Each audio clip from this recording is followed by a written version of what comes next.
ମୃତ୍ୟୁ ପରେ ଆମ ସମସ୍ତଙ୍କର କ'ଣ ହୁଏ? ଏମିତି ଏକ ପ୍ରଶ୍ନ ଯାହା ବୋଧହୁଏ ମାନବ ଇତିହାସର ସବୁଠୁ ବଡ଼ ରହସ୍ୟ। ଆସନ୍ତୁ ଆଜି ଏହି ରହସ୍ୟର ପର୍ଦ୍ଦା ଉଠାଇବାକୁ ଚେଷ୍ଟା କରିବା ଏକ ପ୍ରାଚୀନ ହିନ୍ଦୁ ଗ୍ରନ୍ଥ ଗରୁଡ଼ ପୁରାଣ ମାଧ୍ୟମରେ। ତେବେ ପ୍ରଶ୍ନ ହେଉଛି, ହଜାର ହଜାର ବର୍ଷ ପୁରୁଣା ଏହି ଗ୍ରନ୍ଥଟି ମୃତ୍ୟୁ ପରର ଜୀବନ ବିଷୟରେ କ'ଣ କହୁଛି? ଏହା ଏକ ଏମିତି ଯାତ୍ରାର କାହାଣୀ ଯାହା ଆମ ସମସ୍ତଙ୍କର କଳ୍ପନାର ବାହାରେ। ଚାଲନ୍ତୁ ଏହି ଯାତ୍ରା ଆରମ୍ଭ କରିବା। ତେବେ ସବୁକିଛି ଆରମ୍ଭ ହୁଏ ଜୀବନର ସେହି ଅନ୍ତିମ ମୁହୂର୍ତ୍ତରୁ। ଗରୁଡ଼ ପୁରାଣ ଅନୁସାରେ ଯେତେବେଳେ ଶରୀରର ଶେଷ ଶ୍ୱାସ ବାହାରିଯାଏ, ଠିକ୍ ସେତେବେଳେ ହିଁ ଆରମ୍ଭ ହୁଏ ଆତ୍ମାର ଅସଲ ଯାତ୍ରା। ଆଉ ଆମର ଏହି ଅନୁସନ୍ଧାନର ମାର୍ଗଦର୍ଶକ ହେଉଛି ସ୍ୱୟଂ ଗରୁଡ଼ ପୁରାଣ। ଏହାକୁ କେବଳ ଏକ ଧାର୍ମିକ ଗ୍ରନ୍ଥ ଭାବନ୍ତୁ ନାହିଁ, ବରଂ ଏହାକୁ ମୃତ୍ୟୁପରର ଜଗତ ପାଇଁ ଏକ ବିସ୍ତୃତ ମାନଚିତ୍ର ବୋଲି ବିବେଚନା କରାଯାଏ। ଆଉ ଏହି ମହାଯାତ୍ରାର ନାୟକ ହେଉଛି ଆତ୍ମା। ଗୀତାରେ କୁହାଯାଇଛି, ନୈନମ୍ ଛିନ୍ଦନ୍ତି ଶସ୍ତ୍ରାଣୀ, ଅର୍ଥାତ୍ ଏହି ଆତ୍ମାକୁ କୌଣସି ଶସ୍ତ୍ର କାଟିପାରେ ନାହିଁ କିମ୍ବା ଅଗ୍ନି ଜଳାଇପାରେ ନାହିଁ। ଏହା ଅମର, ଅବିନାଶୀ। ତେବେ ମୃତ୍ୟୁର ସେହି ପ୍ରଥମ କ୍ଷଣରେ ସବୁଠାରୁ ବଡ଼ ଘଟଣା ଘଟେ। ଆତ୍ମା ଏହି ମାଟିର ଶରୀରରୁ ସମ୍ପୂର୍ଣ୍ଣ ଭାବେ ଅଲଗା ହୋଇଯାଏ। ଏହା ଠିକ୍ ସେହିପରି ଯେମିତି ଗୋଟିଏ ପକ୍ଷୀ ବର୍ଷ ବର୍ଷ ଧରି ବନ୍ଦିଥିବା ପଞ୍ଜୁରୀରୁ ହଠାତ୍ ମୁକ୍ତି ପାଇଯାଏ। କିନ୍ତୁ ଏହି ନୂଆ ଯାତ୍ରାରେ ଆତ୍ମା ଏକା ନଥାଏ। କୁହାଯାଏ ଯେ ଦୁଇଜଣ ଦିବ୍ୟ ଦୂତ, ଯାହାଙ୍କୁ ଯମଦୂତ କୁହାଯାଏ, ସେମାନେ ଆସି ପହଞ୍ଚନ୍ତି। ତାଙ୍କର କାମ ହେଉଛି ଆତ୍ମାକୁ ତାର ପରବର୍ତ୍ତୀ ଗନ୍ତବ୍ୟ ପଥରେ ଆଗେଇ ନେବା। ବାସ୍ ଏହିଠାରୁ ହିଁ ଅସଲ ଯାତ୍ରା ଆରମ୍ଭ। ଏବେ ଆସୁଛି ଦ୍ୱିତୀୟ ପର୍ଯ୍ୟାୟ, ପିତୃପୁରୁଷଙ୍କ ଲୋକକୁ ଯାତ୍ରା। ହେଲେ ଏଇଟା କୌଣସି ସାଧାରଣ ଯାତ୍ରା ନୁହେଁ।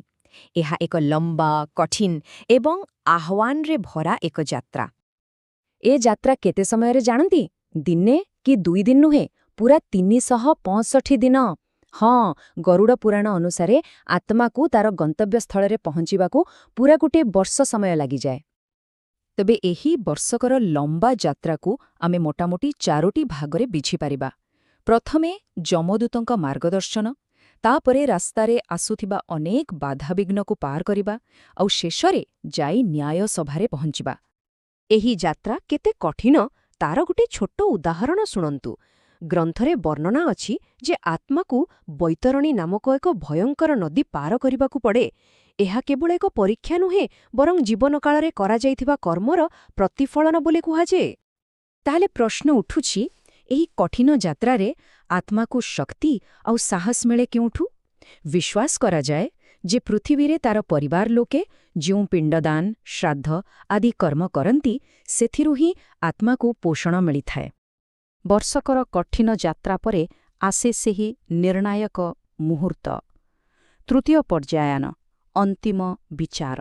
ଏଇଠି ଆତ୍ମାର ସମ୍ପୂର୍ଣ୍ଣ ଜୀବନର ହିସାବ କରାଯାଏ।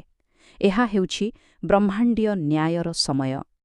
ଆତ୍ମା ପହଞ୍ଚେ ସିଧା ଧର୍ମରାଜ ଯମଙ୍କ ନ୍ୟାୟ ସଭାରେ। ଏହା ହିଁ ସେହି ସ୍ଥାନ ଯେଉଁଠି ଜଣେ ମଣିଷ ଜୀବନକାଳରେ ଯାହା ବି କିଛି କରିଥାଏ, ତାର ହିସାବ ନିକାଶ ଆରମ୍ଭ ହୁଏ। ହେଲେ ଏ ହିସାବ କିଏ କରେ? କୁହାଯାଏ ଦିବ୍ୟ ରେକର୍ଡ ରକ୍ଷକ ଚିତ୍ରଗୁପ୍ତ ସେଠାରେ ଉପସ୍ଥିତ ଥାନ୍ତି।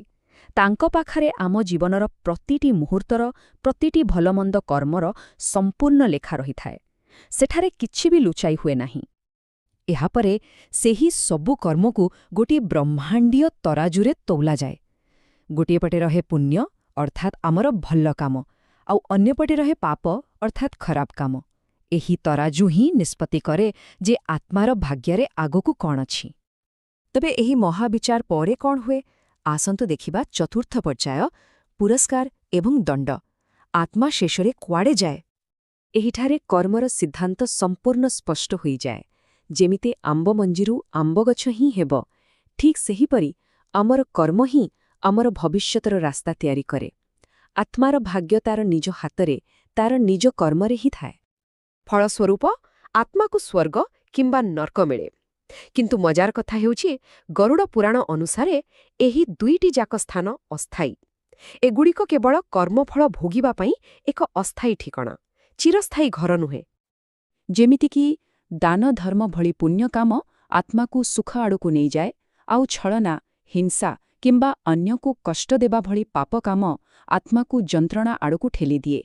ଏକଥା ସ୍ପଷ୍ଟ ଯେ ପ୍ରତ୍ୟେକ କ୍ରିୟାର ଏକ ପ୍ରତିକ୍ରିୟା ଅଛି।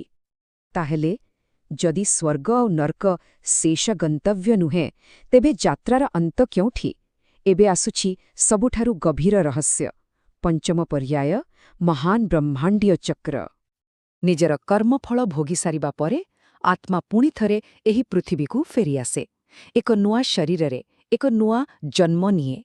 ଏହା ହିଁ ହେଉଛି ଜନ୍ମ ମୃତ୍ୟୁର ଅନନ୍ତ ଚକ୍ର, ଯାହା ସେତେବେଳେ ଯାଏଁ ଚାଲିଥାଏ ଯେପର୍ଯ୍ୟନ୍ତ ଆତ୍ମାର ମୋକ୍ଷ ପ୍ରାପ୍ତ ନ କରିଛି। ମୋକ୍ଷର ଅର୍ଥ ହେଉଛି ଏହି ଜନ୍ମ ମୃତ୍ୟୁର ଚକ୍ରରୁ ସବୁଦିନ ପାଇଁ ମୁକ୍ତ ହୋଇଯିବା।